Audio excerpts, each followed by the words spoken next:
SAP, baby. Jump right in. Hello, everybody. Welcome to the SAP. It's your boy Dave Neal with Tasha Cordy and Petra Kolber. How are you? I am so good. It's so great to be here. Welcome. We're so happy to have you. Yeah, thanks for coming. This is, I'm probably going to explain how we got you here on the intro, but I'll do it right now. We found your book from a friend. Who recommended it? Just a friend of a friend, but whenever someone recommends a book, I feel like you're fucking up in life. When someone's like, you got to read this, and it was your book, The Perfection Detox. Yeah, so I'm the answer to the fuck up? Yeah. And I'm not going to lie, so we started reading it in Palm Springs, 4th of July weekend, and I thought Tasha was going to cry. I can tell when she's about to cry. It really resonated with her. Yeah, I have a really hard time with self-help books. I'm more of like a fiction kind of girl. But as I was reading it, the idea of a perfectionist, maybe when I was younger, maybe when I was in school, that would have resonated a little more with me. But now that I'm older, I feel like less of a perfectionist. I just kind of like wing it. I just go through life winging it, right? And so the idea that I was still a perfectionist didn't really resonate. But as I started reading and saw some of the sort of deeper implications of being a perfectionist, I was like, oh my God, this is me. How did you learn that you needed to write this book? Oh like, how did that come about? Well, I think they say, you teach what you need to learn. So like yourself, I didn't necessarily think with the word perfection. I just suddenly realized I was trying to show up in a certain way that wasn't making me happy. And it was really the idea that, because I was a fitness expert, I put that in air quotes, but that word of being an expert at anything started to make me feel really uncomfortable because of not to go... Like imposter syndrome. Oh, absolutely. And I didn't know at the time that everyone feels that way, especially if you really care about something. Yeah. If you really care, you want to give your best work. And none of us can do that all of the time. But I thought I was the only one. And being in this expert landscape, you don't talk about the things you don't think you're good at, right? Because then it makes you, then it's just more proof that, see, told you didn't know everything. Why are you up on the on the stage? So it's like a fixed mindset then. Nice, yeah, Carol Dweck, the whole fixed mindset, absolutely. You mentioned that in a chapter, and I was like, we've been talking about that before we even knew of your book about that kind of rigid mindset where you're afraid to fail, so you just know what you know. Right. And I went to a thing this morning. I think what's really interesting is none of this is about changing who we are. It's about uncovering who we forgot we were. Before all the BS of social media and the stories we tell ourselves and the stories someone told us about ourselves. Yeah, because kids don't have that sense of shame. They don't feel that pressure, that expectation of who they're supposed to be. They just are who they are. Yeah. Right? Until someone says, oh, why are you doing that? Or you should have done it this way. And so that 1 second, that person completely forgot by the time they leave the room that they even said that. And you forget, but subconsciously something inside you took that on, their false idea or that false comment is it was true. And you carried that with you. And so to answer your question, Dave, what really made me resonate, people had been asking me for a long time to write a book about fitness. I was like, oh, I cannot write one more diet book or how to get a six-pack or, there's way better books out there. And I was doing a keynote around fitness. It's probably like 10 steps to be a perfect fitness presenter or something. And I casually mentioned this moment where I had been really anxious about being perfect.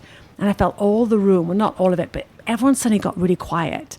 Because Petra Kolber had said she was anxious, not my persona. I'm happy and perky and British and da-da-da. But at the end of that talk, sometimes like 2-3 people will come up and say, oh, I loved what you said. There was a line around the room, like waiting to say, you suffer from anxiety too, from this idea that you need to be perfect. And that's when I said, this might be a book worth writing about. Isn't that interesting how sometimes it's the other people that kind of show you what it is you need to do. They're like, yeah, I resonate with that. And it's like, oh, that wasn't even what I was here to talk about or, Yeah. And I think, that's what I hear so much in the entrepreneurial world. It's you're going to teach what I hate this, so overused, I'm sorry to say on your podcast, but you teach your pain kind of. And so when you can resonate with something that really helped you. You're a couple of steps ahead of everybody. Not so far ahead that you've forgotten what it felt like to feel like an imposter, but you've got the work, you've done the work to help other people through. You have to teach it because it's a disservice for you not to do so. Yeah, it's if you think about it, that's one of your lessons learned. You're meant to share that. Hopefully someone else can avoid doing it the hard way because you already did it once. Yeah. That's actually like coming to see you youngsters today. I was like, well, I can give them the Cliff Notes so they don't have to wait to get to my age to figure this crap out, because you're living your best life. And I think the sad thing is for so many, hopefully for some of you listening, in your 20s and your 30s, these are your best freaking years, and we spend so much of those years worrying, riddled with anxiety. Oh my God. And it's, anxiety is up now anxiety is at an all-time high. Depression is actually coming down a little bit, especially in teenagers. Anxiety has never been higher. We're just photoshopping our lives. We're just hyper editing everything we present to people. Look, and I teach this stuff, and I still struggle with putting a real picture up. I use like the Paris, whatever. Yeah. Filters. Yeah. But one of my favorite, and it's in the book, one of my favorite sayings is by Pastor Stephen Furtick. The reason we're all struggling with insecurity is because we're comparing our behind the scenes with everyone else's highlight reel. Exactly. Yeah. And even though our heads knows, this has been photoshopped and I love that filter and they look, our heart still questions, well, they look so pretty. They have it figured out. They're living the dream life. Really, who am I to be sharing my struggles with the world? Who am I to be? So there's the whole imposter syndrome. So it's almost like we need to start comparing ourselves to other people's rough drafts. Not there. Because, like with stand-up comedy, before YouTube, it used to be you would see Chris Rock doing a special in an arena in front of 30,000 people. And you go, I can't do that. And then now you can see young comics bombing and you can go, oh, I can do that. So there's more of a gateway to entry to like try creative things when you see other people fail. But stand-up comedy is one of the only art forms that people show off their failures. Do you know what I mean? Most people aren't airing out their shitty screenplay or their bad drawing or you know what I mean? So like we're showing kind of like our mediocre growth, and other people and it's like not perfect, but it's like, okay, I can do that, versus like Dane Cook's, I do think that Instagram is becoming more honest, though. I've noticed it as a trend that more and more people that I follow, influencers, fashion bloggers, travel bloggers, they're writing long posts and they're saying, I almost didn't post this photo. We waited all day for the sun to be perfect. It never came out. It was cloudy and I was so disappointed because I had seen another influencer shoot here and her photos were beautiful and I thought that my photos couldn't compare. And I finally just decided, screw it, I'm going to post this photo. People are writing long posts like that, or body image issues, and they're sharing their insecurities. And I think that especially for the young kids, I know we're talking about like for the younger generation, that their anxiety is at an all-time high. It's two things.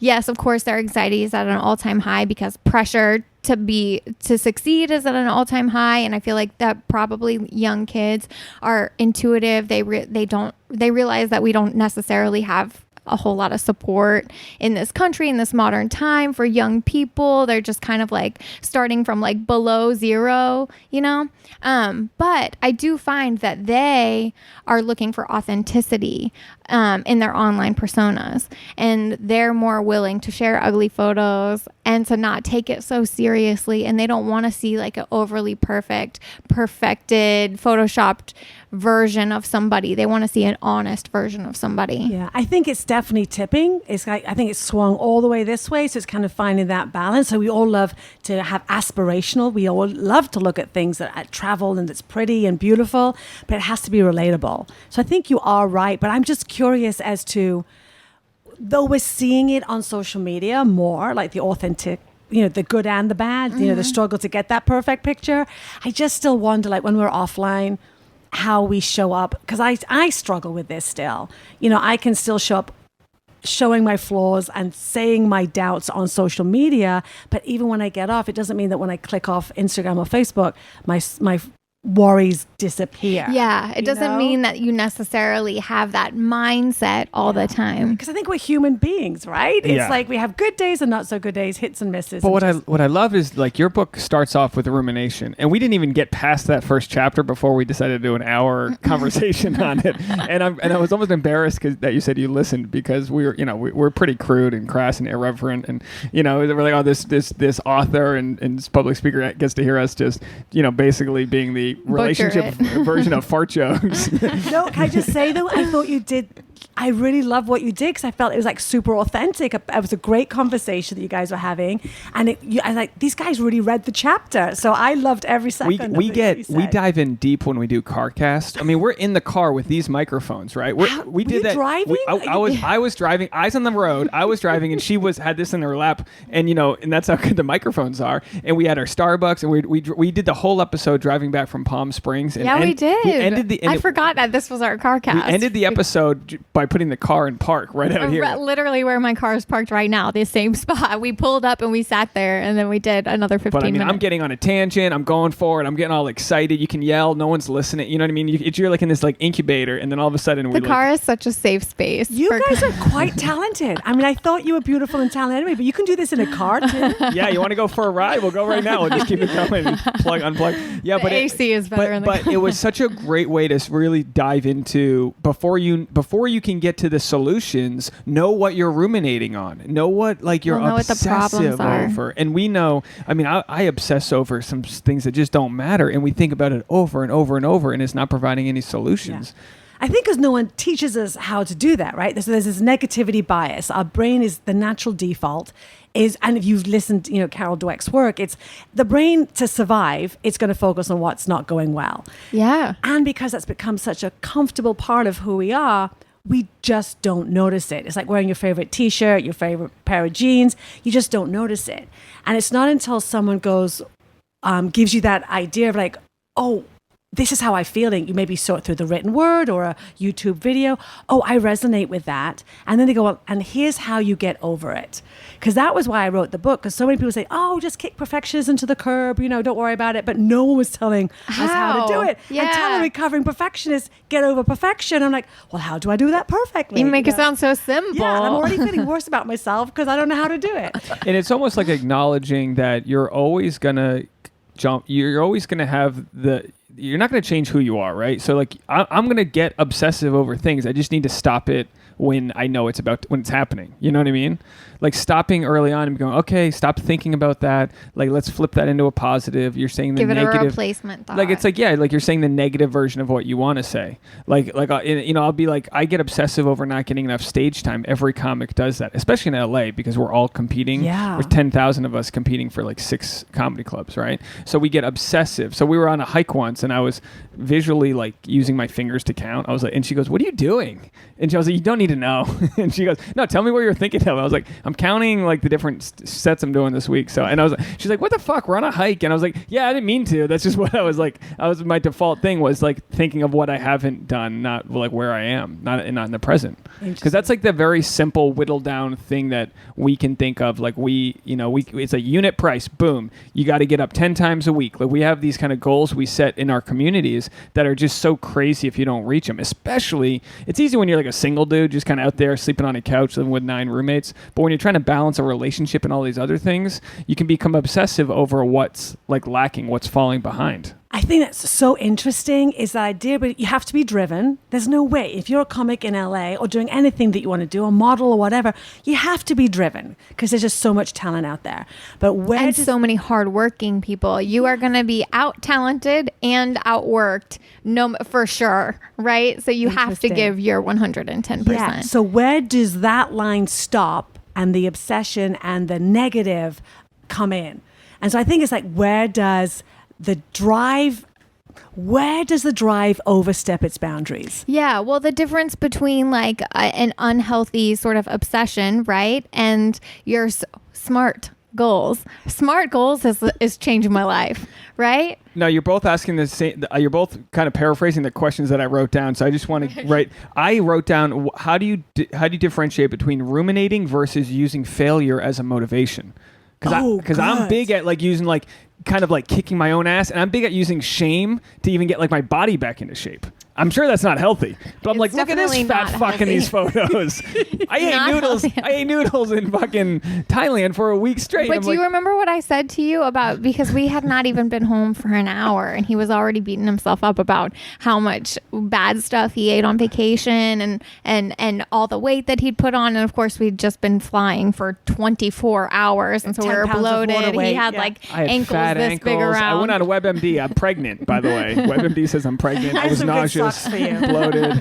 Yeah, I needed compression socks. I'm asking like this 80-year-old guy for his tan socks, and so like, what? How do you? Because like, ruminating's bad. You're obsessive over the same negative thoughts over and over. But there must be a way to like use self-motivate from like what you're lacking from. Yeah, I think it's not what you're saying, or it's not what the failure is, it's the why behind it, or not what the conversation is that you're having with yourself, it's the why. So for example, maybe you did a set that didn't go so great, and the ruminating part of yourself would go, that really sucked, and I didn't, and you shame yourself to death. The reflective, more open growth mindset will look at that. Okay, so what? First of all, and this is not Pollyanna-ish, you got to start with what went well. I got up, the room was full, and 8 out of my 10 jokes just landed so great. There was one that maybe didn't go so well, but if I just tweak it a little bit, it's going to be great next time. And there's one that I'm just going to leave that behind. So you can look at that one 10% failure that probably wasn't even a big failure, and you get to look at the data and look at the disasters. I always say there's data in the disasters. A rumination mindset would go, maybe did 8 great jokes, 1 mediocre, and 1 not good one. It would say the whole set sucked. Yeah, and that's not being truthful with yourself. No. Like, another takeaway that I had from your book is just being like really honest. Like, sure, if something went bad, we can call that bad. But let's say the truth of the matter is that 8 things went okay. Yeah. Just be really honest with yourself. Don't overdo it. Don't make up this big story about how it went. Be honest about how it went. But it's that we tend to be black or white, good or bad, success or failure. That was a great set. That set sucked. We don't analyze it. Very to death. binary. Yeah. It's either, and even when you crush, you walk out of there, you have that moment. I mean, like when we got back from Thailand, we're on day 3 now, and I was like, what's next? What's next is kind of like the thing that you had mentioned, where you're always looking for, all right, we fixed this, we got out of debt, okay, now what? You know what I mean? We're engaged. Okay, this episode comes out. I think I think we'll have told our siblings by then. We haven't told our siblings yet. Hey, how are you? We'll make sure to let them know before this episode comes out. But like, yeah, and then what next? Yeah. And then it's always, because in today's culture, we're on such a like micro success level where it used to be like once a year you'd like share the big thing, and now it's like, well, what did you do today? What did you do Friday? Like, it's so how do you use that? Know that that's out there, because like you want to be happy and congratulatory to your friends and your network, but also you want to like not hate yourself when everyone else is succeeding. Yeah. Well, I think again, it's like not using it others for comparison, which is so hard. You want to use them for motivation, not comparison. And it's just the human dynamic. We're a flawed individual. We're flawed human beings. We're doing the best that we can. I just think it's having that acceptance. Like, even if you catch yourself beating yourself up, go, this is what helps me. Because like I wrote a book, I speak on it, I did a TEDx talk on it, and I still catch myself doing it. So now, instead of beating myself, you should know better, shame on you, like, who are you to be teaching this stuff? You can't even do it yourself. I go, oh, that's interesting.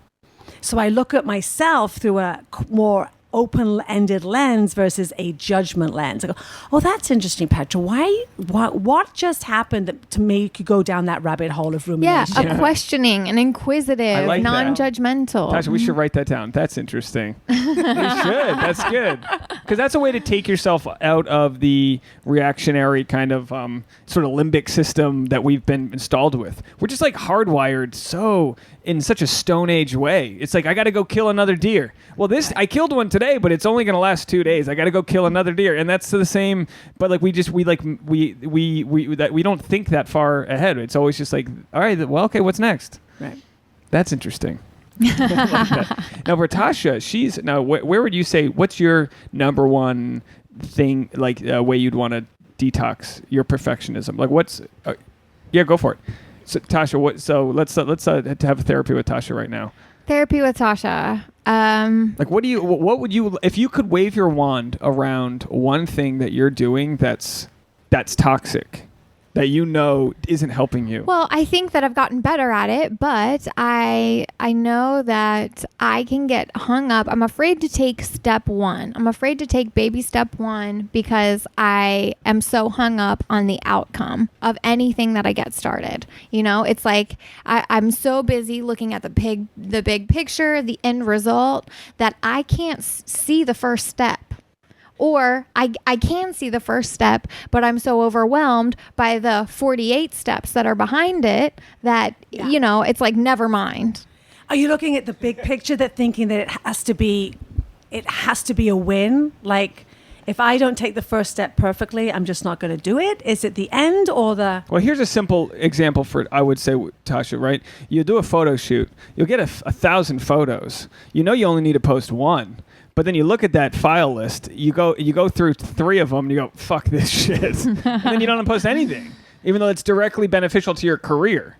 But so the photos are there, the goods are there, but I think it's like you got to sift through the bullshit, and that bullshit, it's just, you're like today you had a hard time this morning knowing you had quote unquote homework to do to get through the 1,000 bad photos and find the 12 good ones, right? Yeah, but that's a little bit more manageable because it's just like I can see step one, sort through these 5,000 photos and pick out the ones that I like from each set. Step 2, color correcting and editing. Step 3, sending them off. Step 4, posting. You know, like that. That's a little more simple. It's when I'm undertaking a new project that I find myself just really overwhelmed by the amount of work that needs to be done, and also by doing it right. This is so good. So it's like, but when doing something new. So for example, for me recently, it was I learned how to DJ. So nice. You know what you want to do. I saw your setup, by the way. Your setup looks super pro. That was a really good setup. Yeah, I was like, we're not messing around here. Yeah, you got the little... I'm a perfectionist, right? Yeah. You got to have the perfect set. But like, so you know what you want to do, and you know you don't know how to do it. So that's the first thing, and that's where most people stop. Yeah. Because I know what I want to do, but then that's when we build resilience. So then it's recognizing that because of the internet, you can learn how to do it. It's like, I know right now I have these skills. Look, you just went through the whole thing of what you do with photos. You know how to Photoshop, you color correct. I mean, that's an amazing talent. So when it came to DJing, I'm like, okay, I know what I want to do. I know I haven't a clue. I know I've learned things in the past. I know I care deeply about this. And I know I have people around me that could teach me how to do it. I feel for a lot of people, it's that gap. This is between the people that go for their dreams and the people that get stuck in their dreams. It's like when that gap between you know what you want to do and you don't know how to do it yet seems to be insurmountable, we mostly just give up. Yeah. But the only way we're going to and courage and confidence doesn't happen on a couch. It doesn't happen here. It happens in action. It happens through practice. Yeah, I think that's exactly it. Sometimes I get so attached to knowing that this is the thing I want to do, or this is the thing I want to share. That can be a hang up for me, is because I don't want to share anything that isn't perfect. And so it's almost intimidating to get started on this passion project, this thing that's so close to my heart, knowing that it's probably going to suck the first time. But so this is the whole thing going back to failure, right? Failure is just lessons in learning. Was it someone just said failure is lessons in a bad suit or something. It was just really good. But so can you give me an example? Because your photo stuff is beautiful. You really have nailed that. Whether you think there's one bad photo up there. Well, the example would be that for a year she didn't post a photo. That would be the example. But more like 2 or 3 years. But you've done it. Yeah. I think it's just taken some letting go. But that's been a process for me. Some sort of letting go of the result. It's the result. It's the result that's the hang up. You want it to be perfect, but once you realize it's never going to be perfect, you can just do the best you can and call it a day. That's actually where you find some freedom. That's huge. The thing is, who's even deciding what perfect is anyway? That's the double-edged sword, because by everybody else's standards, Dasha, you could have the perfect picture. I mean, to me, it could be absolutely perfect, but it's when perfect's the basement. It's like, this isn't perfect enough. I mean, that in itself is like ridiculous. Yeah. I mean, who set the bar? And you also have to know that you're letting down society like the universe when you're not sharing. Like I knew this singer-songwriter, and she was friends with Billy Joel in New York, and she said he refuses to write a new song because he can't follow Piano Man. Right. It's like, Billy Joel, no one wants you to follow Piano Man. Just write some new shit. You have fans that want to hear your new shit. And he's so crippled. I mean, I don't know him personally, but as an example of someone, he's so crippled that he's like, you sell at a stadium, but you can't write a new song. Come on, man. Yeah, I heard a great interview with Quincy Jones about Whitney Houston. And so I'm always trying to hit the high note. You're always trying to hit that high note. And he goes, and I think the trouble happens when we let the perceived critics, whether they're there or not, go to our heart, and the praise then go to our head. I just thought it's brilliant. And we're always trying to hit that high note, get the next golden ring. And that, again, is that difference between drive and then overstepping its boundaries. Where's the difference between wanting to do great work in the world, but never at the expense of our own joy? And I just think every day, every picture, every comic set, every DJ set, every book, it's just we're just here figuring it all out. And if there's some parts of our own figuring it out that can help someone else figure it out with a little less pain, then you share. Mm-hmm. Whatever perfect is. Yeah, absolutely. And I'll tell you what's frustrating for me in a relationship is that I don't think I'm a perfectionist. I mean, if I post a bit and it's good, I'll post it. And if I ever get it a better, I'll delete the good one and I'll post a better one. Like, you know what I mean? Like, I want to put my best shit out there, but my ruminating and all that, that's an issue. But like being perfect, no, it's like I'm already trying my hardest. In comics, we have no shame. We fail all the time. We're always bombing. We're always trying new things. But with Tasha, I'm frustrated because I'm going through the photos with her like, this is beautiful. Why didn't you post that? And it's like, you ever like look too close at something and you're not seeing the whole picture? Like she knows which side of her face is better. And I'm like, I don't know that. I just know I think you're beautiful. And I'm not like some rare person who thinks that. It's like, hello, come on. So I'm kind of like, just post a dang thing. And she's like, but my leg line's weird. I'm like, the photo's on your eyes. Like, what are we doing? So I'm just like, I don't operate under that same mindset of perfection. But you also just have a different eye than I do. I have more of an artistic eye, and so the total composition for me matters. Where you might think like something's good enough, I'm like, it doesn't really work. I have to also ask though, it's because this I hope doesn't come across very creepily, but you are so beautiful. And when you are kind of what you do, like you're your comedy, but right now a lot of you and your pictures is you. It's got to be hard to separate that, to get a wide lens when you're also using your creative eye to set up the perfect shot, be in the shot. You know, I got to say, out of all the jobs and the beautiful things that we put out in the world, that has to be challenging. Well, you're definitely right. It's something I have always sort of prided myself on not taking modeling too personally. A lot of people have asked me that. We've talked about it on the podcast. Like, how do you manage the rejection that comes in this business? Because there's a ton of it. You probably get rejected 90% of the time. But if you can make a living on that 10% of yes, then you're okay. And so I've always been just naturally thick-skinned with it. I don't know. I never took things too personally. I've never been too much of a person who compares myself to others, to my peers.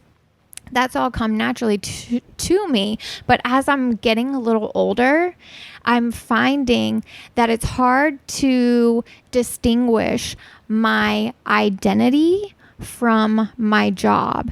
And I know that modeling is not going to last forever. There's not very many 30-year-olds that continue to make a living modeling. Sure, there's a few. I have some great friends. They've got kids. They do mommy modeling. They do paper towel commercials, whatever. That would be a dream. I would love to do that. But, you know, you've got to be one of the lucky ones. And who knows how long this lasts. And so when I've been sort of trying to detangle my other thoughts, my other interests, think about other paths that I can pursue, I've found myself with a bit of an identity crisis, because for a long time my identity has been my job. Does that make sense? Yeah, and I think for us, even if we're not modeling, our job is often our identity, you know, even as a comic, or I was a fitness person for many, many years. And once that goes away, I'm not on stage being a fitness celebrity. what does that mean about me? You know, if I'm not an author, if I'm not a speaker, if I'm not a DJ, what does that say about what's left?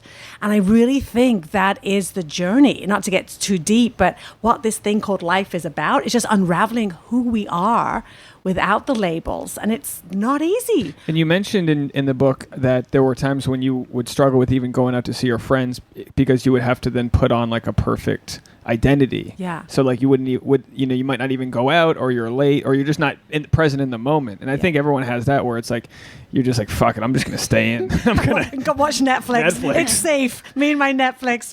Yeah. And no one ever, this is the interesting thing about perfect. In all my years, even now, and it's interesting in the speaking world, and I'll get really real with you guys because, even in the speaking, I'm on stage, I'm sharing knowledge, I'm not, but it's still, you're on a stage and you have the big cameras, you're on the big screen. I'm like, oh my God, my in the book, used to be, I need to be smarter.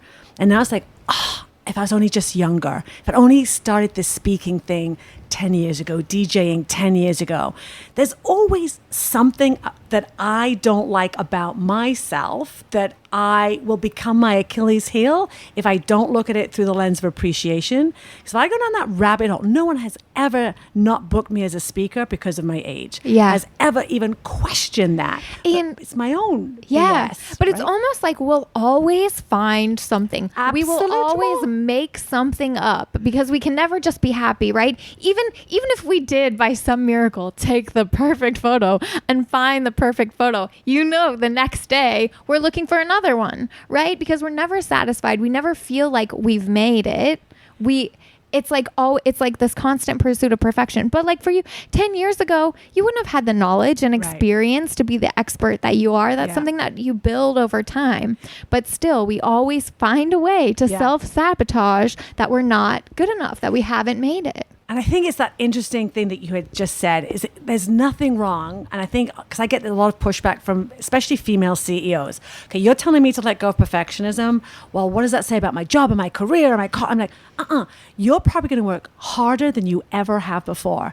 But it's not at the expense of your own joy. So it's still having that drive, still looking for that beautiful picture, but it doesn't mean that the picture you took yesterday or the talk I did last week or the set you did, Dave, a couple of weeks, it doesn't negate everything that we've done to get to this point. Look, and I can speak it as though, I always say, meet yourself, believe it to be true and meet yourself there.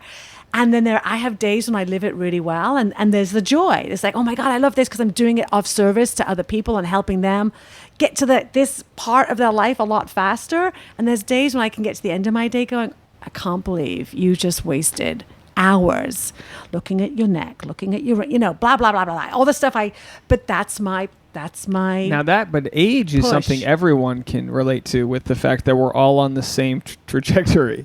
And that's the common denominator is everyone's career or not even career, but if you don't have to make money doing it, but if people take joy doing certain things and they started it too late, they might not have a group they can identify with that's in the same sort of age range. And that's something that you can ruminate over the fact that, it does make, like if you Dave Chappelle started stand up at 14. He's famous by 19. You know what I mean? Like there are plenty of examples of people because of the tipping point that got into whatever they found their passion early. Yeah. Now, like you said, you can't change it, so why ruminate over it? Is there any way to use? I mean, as a speaker, the advantage is no one wants to hear a 25-year-old. Anybody talk about being an expert on anything. Yeah. Having figured it all out, because that's just none of us have. Let me tell you, sister, about figuring it out. But that's a great question. So, for example, the DJing thing. So, it's two things. Most people think that's a guy sport, and it's or a young girl. So I'm like, I could look at it like I started this too late, or I can look at it how awesome that I began to learn this, and I'm going to master this at this. It's cool. At this age. It's cool. And here's the interesting thing. I've played 2 live big events already. And everyone came up to the end. All age groups, from 20s, 30s, 40s. I had no idea that millennials love Backstreet Boys. I'm like, I had no idea. Throwback. Because their mom's here. I was like, I won't ask you why you know this. But and they came up to you afterwards going, I just loved your playlist. So here's the gap for me. I'm like, I love to dance. I love music. It moves me out of my head into my heart. I don't want to go out dancing at midnight. So there's a gap. There's millions of other people around this country that also love to dance, love great music. And want to be tucked in bed by 10. So guess who's going to start? You know, I heard it today, actually. They said instead of nightclub, it's going to be called Light Club. That's my new thing. Oh, nice. It's going to be the Light Club. Tash will be there. Dude, that's exactly my jam. That's my sweet spot. Yeah, you come, you dance your ass off when you're in bed by 10. And it's around joy and it's great music. So I can either focus on you started too late, or like, I started later. Isn't that a great story in itself? How can I spin that into the gap and keep serving it forward, getting more joy in other people's lives? You started at just the perfect time. I try to remind myself, and lots of people think it's foo-foo, but I try to remind myself that like everything is designed for just right for me. You know, it might not be exactly what I wanted, but if something comes to me at a different time in my life, it was because that was the only time it was going to work out for me. Where did you get that lesson? Because that's a very old soul lesson. Well, we've been reading a book. What's it called? Marianne's. What's it called? The Law of Divine Compensation. Divine Compensation. Marianne Williamson. Yeah, okay. Yeah, and that's one of the first lessons in her book. And you know, it's something that I've known for a long time, heard for a long time. But to read it again, I was like, oh yeah, that's right. It's one of the number one principles of like law of attraction is just to like, you know, that everything will be. I feel like it's something my grandma said, you know, like, is it a biblical quote? I don't know, but it's like all in its own time. Yeah. That's so awesome. It's like, and when the student's ready, the teacher will show up. And it's stuff we've heard for years, but you heard it again at the right time. This morning, I went to Agape, Dr. Michael Beckwith, who worked Law of Attraction, very similar. And it's stuff that I know, but I just needed that reminder that there is nothing to be fixed. We're all perfect. It's just remembering. It's not learning. It's actually remembering all that we are. Almost like something that was like deep within our soul. It's like a universal truth that like we were born with this knowledge, but we've forgotten it. It's been suppressed as we went from children to teenagers to adults and thought that the way we were wasn't right. And you said that earlier in the conversation. As kids, we don't question, we don't have the shame. And again, it's returning to that beautiful space in us, not to get too woo, but gosh, if we can live from that space and still be driven and still want to be excellent and still want to post beautiful things on social and do great sets and play great DJ sets, but still never forget that by getting better doesn't mean that who we were at the less perfect person, it doesn't mean that we're any less. So it's separating who we are from what we do. Absolutely. Yes. Separating who we are from what we do. It's almost like we as a society need to redefine success, because we were talking about what question did you ask about, you know, like starting something too late or your passion, blah, blah, blah. I don't remember. But why does it have to be that we need to make money at our passion in order to feel successful at it? Or that like, you know, it's the fact that, and I hit people hard with this because it really pisses me off. I hit people hard when I talk to them about how they put their own sort of shame on you when you're like sort of in any creative industry, because the money comes after the success normally. So like you got to write the screenplay before you can sell it, and no one believes in the screenplay until it's in a movie. Like no one understands the whole like, wow, but I registered it at the Writers Guild. They're like, yeah, cool, but like, is it on Amazon? What's the, you know what I mean? Like a lot of people that aren't trying something creative don't understand that like that the whole pay system's kind of backwards. But even would you feel that success in your heart if you never make a dime off of it? I felt super pumped when I hit like when I hit the final. I cried. I shed a tear on my screenplay when I finished the rough draft. Fuck yeah. So like I'm over that whole shame shit, but people still get it in your way, and you got to like it's like I don't have to smoke for a smoker to blow it in my face. I'm still like, get the fuck out of here. And we have to like, you know, like we have to keep that energy orb, like that quilt, that cloak around us. But I think even you yourself are guilty of the next day. You're like, oh, my friend hasn't gotten back to me with the edits yet. Oh my gosh, blah, blah, blah. You're still thinking next step. I'm still going to sell the shit. Yeah. So, I'm not content. But that's exactly it, is that maybe we need to redefine success as just like doing this creative thing that makes us happy, or whatever it is that makes us happy. If we're doing something that's like entertaining our minds, if we're doing something that we feel like has a higher purpose, does it have to make us money in order for us to feel like it's been a success? I think there's two great questions there. I think the success of actually showing up, that to me is a win. Like, my definition of failure these days is not trying. It's not starting. It's saying, I'm going to give it a shot. That to me is the worst sense of failure. And because I think to that shame thing, I can't, and also I'm British, there is sometimes shame around the idea that you can make money from doing something that you love. Yes. It's like, it's either you work yourself to a death and you work for the man and that's where you make your money, or how is it possible that you can actually do something you love and make really good money and help change people's lives at the same time? So I've had a big struggle with being of service and doing great work, but also exchanging money for this. Yeah. I've actually had to have this talk with Dave many times, I feel like, because I think that he has sort of like a blockage, like a sort of regressive somebody money will do it for mindset. free. That's the thing. No, but you have this regressive money mindset that you have to work hard to make money. And I'm not saying like you don't have to work hard. I'm saying like it doesn't have to be hard work, like gross work, crappy work yourself to the bone. You don't have to work 60 hours a week, busting your back, throwing concrete, whatever, to make money. It doesn't have to be that hard. Money can come easily. It's about changing like your frame of mind that you deserve to make money for this thing that you're passionate and I believe about. you, and I need to. But the limitation I would respond with is that, well, that must be nice coming from a professional model. That must be nice that you were rated. So I know, but I agree with you. So that the limitation I was using and ruminating over was that, like, you gotta do this for 15 years. You gotta, because that's what everyone says. But doesn't mean there aren't other successes along the way. Well, and haven't there also been people who have been overnight successes? Sure, I would say that most people. I like to remind people that an overnight success is, comes after 10 years of hard work. But there are, like, lightning does strike. Miracles do happen. Somebody wins the lottery. And why can't that be you?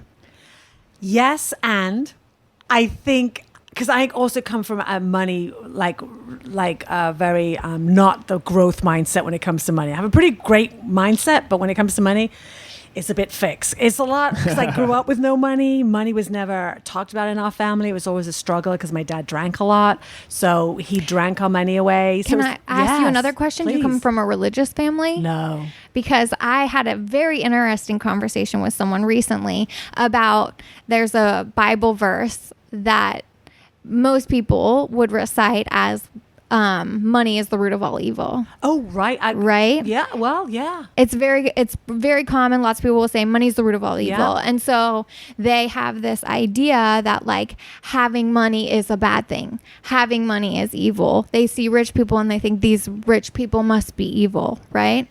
But the actual Bible verse is the love of money is the root of all evil. So it's like money itself is not evil. Loving money above all else is evil. And I thought that was so interesting because I do come from a very religious household, and I had to definitely overcome this sort of mindset that money is dirty and gross. And I feel like I've done a better job. I mean, I don't have it all figured out, let's be honest, but I found it, I don't know, I've really enjoyed sort of reflecting on my money mindset. What helped me is I was interviewing someone recently. He goes, money's just energy. It's an exchange of energy for what you're giving. And the more you can get, the more you can give out and do good. And he said, it's when you hold on to it too tightly, that's when it causes problems. And I love that idea. I can see this as a wheel of positive energy. Mm-hmm. I earn good money for the work that we work so hard to do. And then I don't hold it too tightly. I can give it back into the world still also take care of myself. Yeah. But don't grasp it too tightly, exactly. Because that's a blockage of energy. That's like your manifestation. Yes. And I'm not sure if I heard this right, Dave, but like also in the fitness world, it's like, well, someone else will do this for free. Like when especially you'll get in the early stages. It's like DJing. Like I'm earning my hours. I got paid for 2 big gigs. I'm also going to DJ for free at the beginning. until I've earned but you can't do that forever. And in the fitness world, a lot of people do free for a long time. So even 10 years into my career, I would say, this is my fee, because I had earned my fee at that point. And they said, well, we can get someone else for free. I said, well, so then get someone do else that for free. Yeah, you have to be comfortable with letting Yeah. it go. You have to be comfortable with saying no. I say this over and over again. Because it's the same with modeling, right? There's always someone younger. There's always someone fresher and greener that will work a full day, 3 hours away with no hotel for $300 minus agency fee. You know what I'm saying? Like, it's just. But you'll do a free shoot if it benefits you. So you have to know, like, maybe you'll do an event that's like something you really want to do. I don't know like how that world works, but if there's like say nobody's making money giving speeches, but everyone's getting together at some like big event, maybe it would work for you. Yeah, totally. But you when have you to know have someone else. Perspective. And you know someone else is making money off of you, we do bar shows for free all the time. But if you find out they're passing around a tip jar and it's all going to the producer of the show, we're like, we know, like, throw us our fair share. Like, you start to know your self-worth in that way, but also it's still like you still got to. No one's going to give you the advance to write the screenplay. You know, like, so you still have to like prove yourself and show up, but then know that what you're. But I think once you've done all that hard work, once you have the experience, once you know what you're worth, you have to be comfortable saying, "This is my rate." So growing up in a poor a poor household, I was kind of the same way, a single mom, and it was kind of like, yeah, money would be tight, and even if they don't tell you that as a kid, you kind of just know. Feel it, yeah. How do you get rid of those imprints? Like, how do you kind of because or is it those imprints that made you a perfectionist? Great question. I think with money, it wasn't necessarily that. The thing that made me a perfectionist from my past, now looking back, was because our household was such a mess. My mom, bless her, rest in peace, but she was working 3 jobs to keep a roof over our house. So growing up, I thought we were the only kid on the street that had an alcoholic dad. Go back 20 years later, every dad was a drunk, because we were at the pub and that's what they did in England. You said Liverpool, right? Near Liverpool, yeah. So that sounds like a drinking place. It was a drinking place. I don't know England too well, but that sounds like a good place. Drinking and soccer, or football, the real football. I won't get into that. But we, you drank a lot, and so because it was so chaotic behind the scenes, and I thought at a young age, you thought everyone else's family was perfect, so I tried to be the perfect kid to make up for the mess that I felt was behind the scenes. But you guys are so much alike. You really are. You guys have so much in common, I think, with like the need to present perfection. Or like that drive to like make if your inner world's a little chaotic, to make everything you can surround yourself with. Yeah, totally. It's they talk about that with like eating disorders too. Like when you feel like everything is out of your control, you focus on the only things you can control. And for me, having a made bed every morning is something I can control. Like picking up around the house, that's something I can control. When everything else feels out of my control. So let me ask you this, Petra. If one of us is a control freak, how would that person use the Perfection Detox to maintain that sort of level of control without becoming obsessive over it? So I think the first question is lovingly to ask with appreciative inquiry is, what's your definition of a control freak and what is Tasha's definition? Because what is controlling and what is keeping a nice house per se? So I think again, it's kind of, so I'm just having a thought. It's kind of like that drive. Where does the idea of control overstep its boundaries? Where does it cause pain in a relationship? Where does it cause pain for yourself? Like, I love a clean dish. I don't know why. I won't go to bed with dishes in the sink. Drives me nuts. Yeah. And I live by myself now. I have for many years. But when I was in a relationship, that was the only thing I believe. I'm sure this is not, he would tell you something different. I really felt that was the only thing I really asked of him. Please, can we just not have dishes in the sink? And oftentimes there were dishes in the sink and I would go crazy, like psycho crazy, because it really wasn't about the dishes. It was like I had asked for one thing that I felt was important, showing up for me. Yeah. And you can control yourself. If you have like an off day or something, you can sort of manage that in your own head. But when it's somebody else, it's like now you can only baby them for so long. I think when it comes to relationships, and I think it's important to figure out the areas of compromise in yourself that you can give without losing yourself, and then the areas that the other person may need to just say, okay, I know this is what you love to do. I can meet you there. I can meet you there. And it's going to be give and take, I think, throughout the entire relationship. Yeah. One thing, if we can talk about it real quickly, Sure. in relationships, a perfectionist, it does not work well because, well, for many reasons, the way perfection showed up for me in my romantic relationships, I wanted to be the perfect partner. So I never asked for anything. I just gave, because growing up, I thought to have needs meant you were needy. And that's not perfect. It's not a perfect partner. That's like, I have needs. So you're the giving tree. You end up with nothing. I was the giving tree. And I learned a lot from my last relationship because he was really good at taking. But I was trying to be the perfect girlfriend, the perfect partner. So, and what happened is I ended up hurting myself so much without even realizing it till it blew up. So, and it happens slowly over time. Bitterness. That you lose touch with yourself, you build this resentment, and then all of a sudden you're looking in the mirror like, who am I? Well, Petra, you're blowing my mind because I don't need everything to be perfect visually around the house, but I think my codependency is like wanting a perfect relationship, and not necessarily like perfect for the outside world to see. I don't really care about that. I don't have a problem like if we have need to have a discussion in public or like I don't. That's not my problem. But yeah, I'll kind of giving tree it to the point of where I'm like my needs don't matter as long as we kind of are happy. They just got engaged. So I'm not a therapist, but what I would say, I think what makes great relationships, and you guys seem to have such an awesome relationship, it's just not going to bed.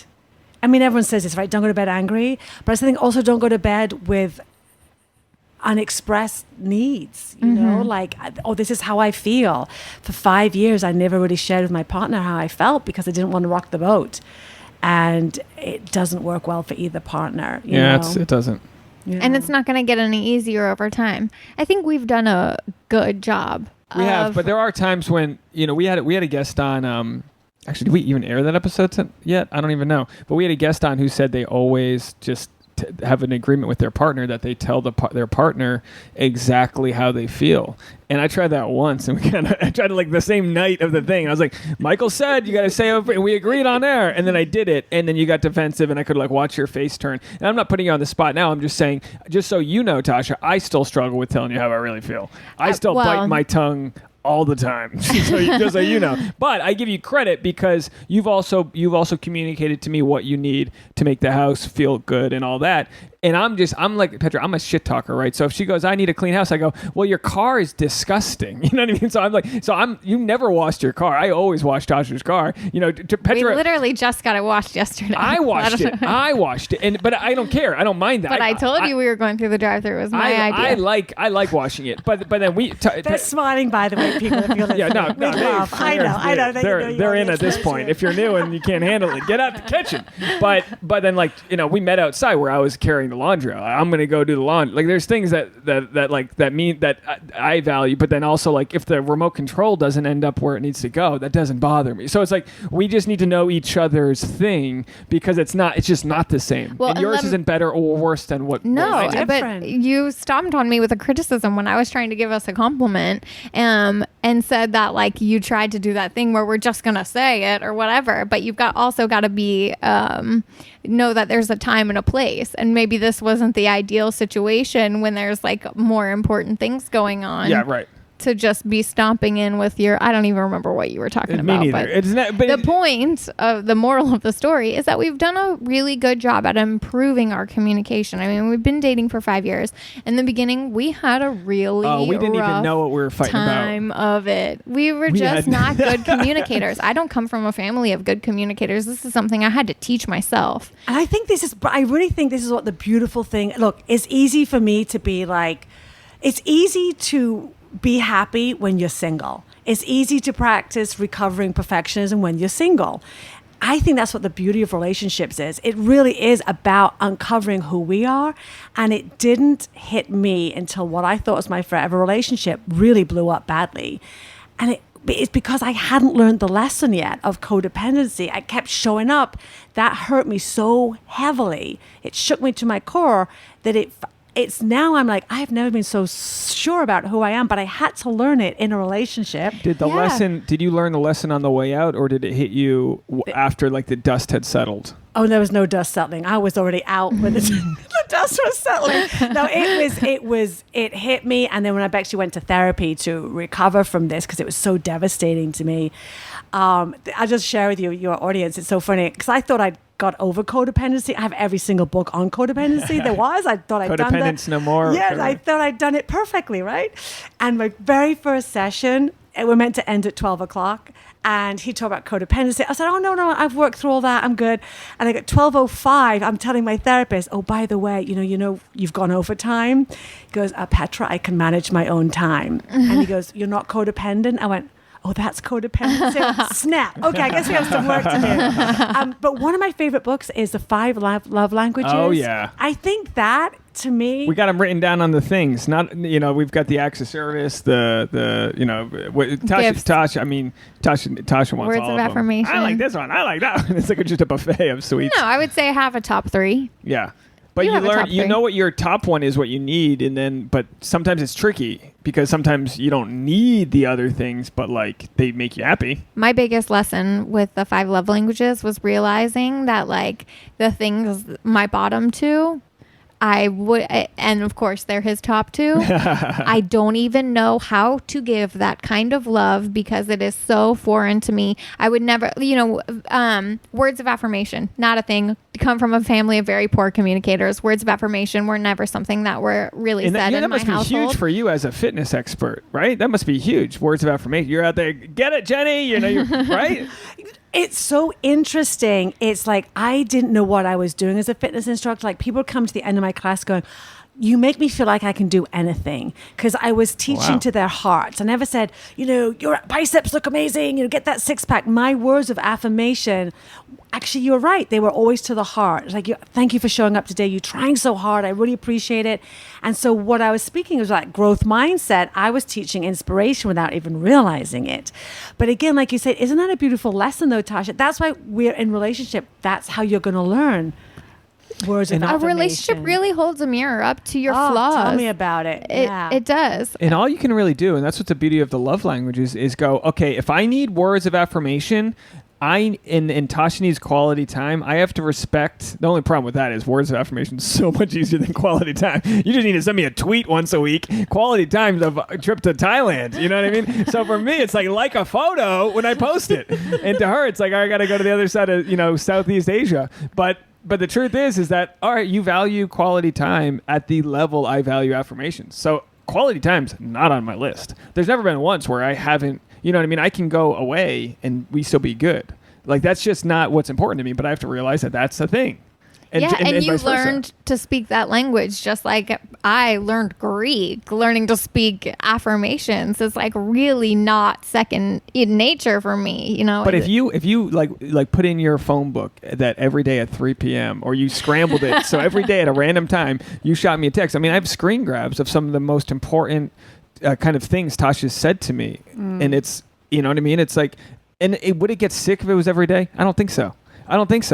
It's like, let's try. I'm going to do it 5 days in a row, every day at 3 p.m. and you're going to. But here's what I can do is I can sniff out bullshit. So if I meet someone, I go, you have nice eyes, and they go, you have nice eyes too. It's like, well, that was weird. You just reciprocated. That doesn't mean anything to me. But if someone's like, your joke writing was so good, I'd be like, oh, awesome, thank you. That's specific. So like for me, it's like, give me something specific, but I'm not needy in the sense that I'm like, oh, woe is me. It's just I want Tasha to know when I'm out there working hard that she understands it, and I know that through affirmations. I know that she's like, babe, I know you're working really hard and it's all going to pay off. Like that means more to me than like, hey babe, nice tush, but that's fine too.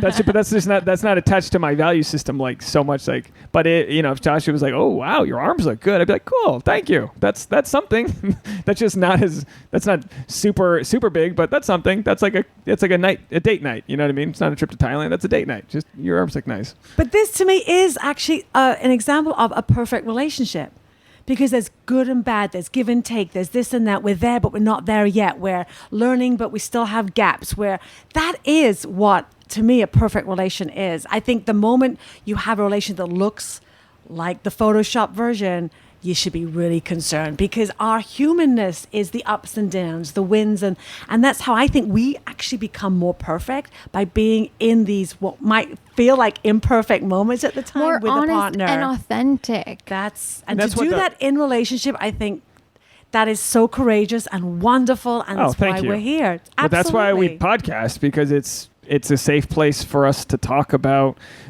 bring up a grievance, but also know that like we're going to get to the bottom of it. Like I never want there to be an avalanche over, like I never want to not give Tasha quality time to the point where she just blows up on me. I'm just kind of like, I have to like pinch and poke and then see how she reacts to things. You never want to get to the place of resentment. Yeah. That to me is, once you've crossed that or lost respect because they haven't listened to you, we had a fight in the last month that was like, I'm not kidding.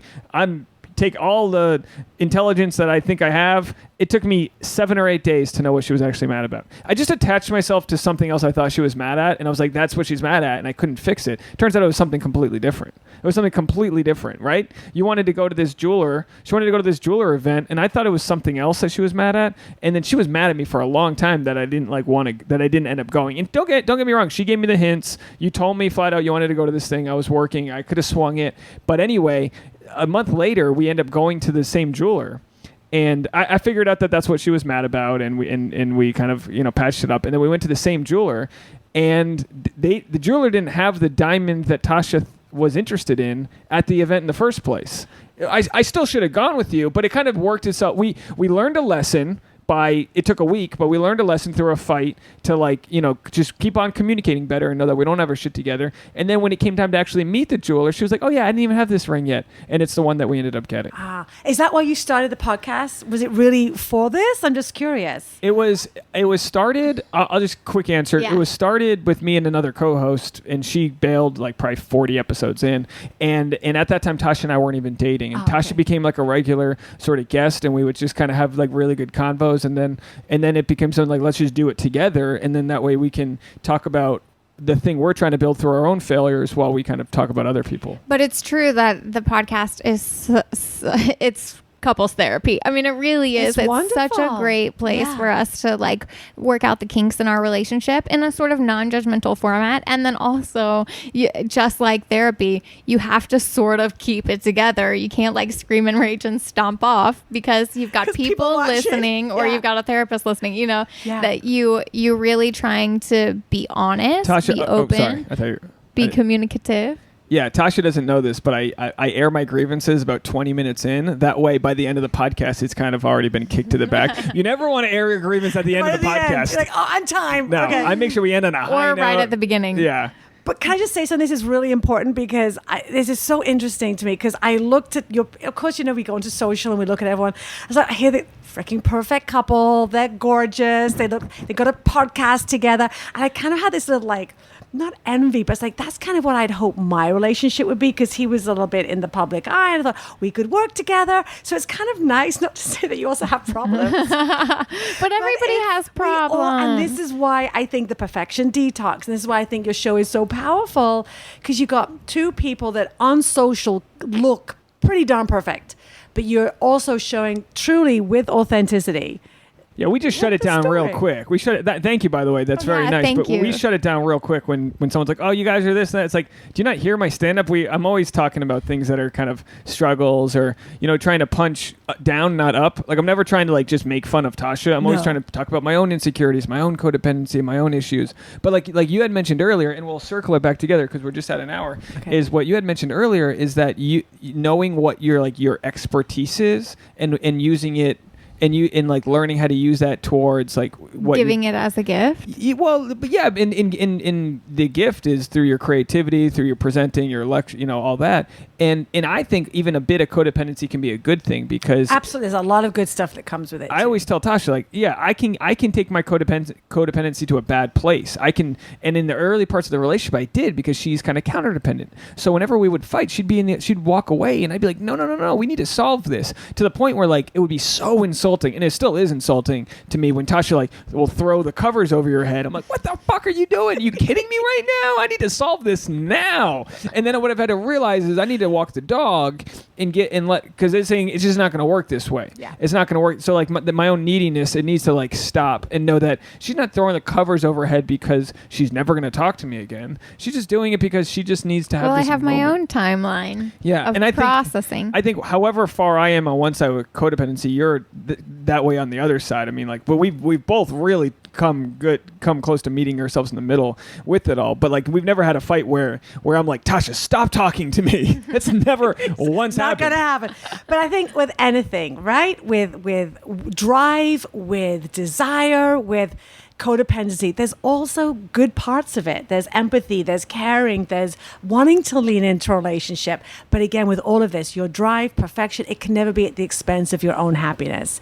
So again, where does codependency, perfectionism, drive overstep its boundaries? And like you had mentioned with perfectionism in social media world, it's like it's a perfect time for people to read your book. I mean, I've already a handful of people that have bought your book. They before just about us talking about it on the podcast. So now with us actually talking to you, I'm sure you're a bestseller this week. We need to do a part 2 though, for sure. Oh no, we're definitely going to keep talking about it. I finally got we're working. Tasha's got 17 different bookmarks, and we're coming back in November to LA, so I could invite please. myself back. Yes, absolutely. It won't be quite so hot, so I'm not sweating on the live Oh my gosh, stream. I'm sorry about the please. heat in here. But what I did want to say is that while your perfectionism can be kind of overdone because of social media, like I can run away with my codependency. We can all. It's looking back, like I always look back at like tribally who we were. Like if you weren't codependent, like if Tasha got in a fight with the clan and she's fucking out, you're getting eaten by a saber-toothed tiger. Like you're done. That wouldn't have worked. Like you know what I mean? Like there's this glue that sticks us all together, and it's unfortunate that like in today's world, we were never meant to deal with the internet. We were never meant to deal. Thousands of years never had to deal with what we learned in 2002. You know what I mean? We finally get the AOL CD-ROMs in the mail. and then all of a sudden we're all supposed to learn how to deal with each other. And like last night or in Thailand, we're in Thailand and I'm arguing with someone online and I'm going, and then I respond to that and I go, I'm on a remote island in Thailand with my fiance.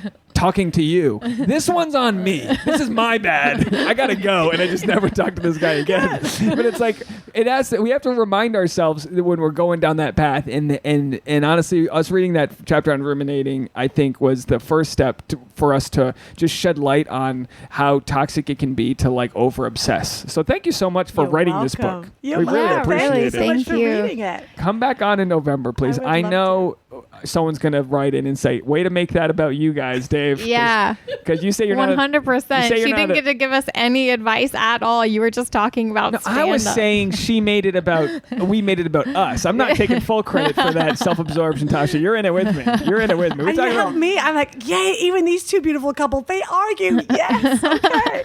We got to pick and choose our fights. But anyway, thanks again. And anything, what's coming up for you? What's next? Speaking, debating whether I'm going to go around the world next year and write my next book and really fine-tune my DJing skills. I mean, I want to learn how to scratch on vinyl still. So for me, basically quickly, which is nothing quick when I start speaking, I want to interweave DJing into my keynotes next year. Wow, that's and cool. do a whole story, like everything I learned about entrepreneurship, leadership, I learned from DJing. And it's where digital meets history, right? Everything digital, the internet was built on the vinyl. So how can it's never one or the other. It's the culture and the history with the wisdom and then the digital, emotional, and digital intelligence that makes this world tick. I love it. I thank you so much for stopping by and talking to all of us. And again, everyone listening, what's your Instagram? Where can people find you? It's just Petra Kolber, Petrakolber. Keep on posting more DJing stuff because I thought that was so cool. Thank you. She's rad. This is awesome. Will you sign our book? Of course. Awesome. Well, let's end on that note. Thank you so much for coming over, everyone. Petra Kolber, Thank Tasha Gorney, I'm you. Dave Neal. Bye, everybody. Bye. That's it, folks. What did you think? Did you love it? Write in. sexactuallypodcast@gmail.com. Let me know. Let me know what's going on with your life. If you listen to more than a few episodes, I always say, 4 or 5? If you listen for over a month, you listen to a couple hours of us rambling on about our lives, we want to hear about yours. Let me know what's going on. What's the goods? What's the bads? What are you hung up on? What are your red flags? What are you fucking? What are you loving? let us know. sexactuallypodcast@gmail.com. And as always, guys, if you love us and you want to support us, money goes straight into our pockets. We're trying to build a new studio empire. We really appreciate it if you join the Patreon. Go to patreon.com/thesap, patreon.com/THESAP. I'll put that link in the description. And if it ain't in the funds, no worries. You can just screen grab what you're listening to now. Tag us, tag a friend, share it with your friends, post it online. We appreciate any and all support you guys have if you found value in what we offer. And you guys, I really hope you enjoyed our chat with Petra, and we'll see you next week. Bye, everybody.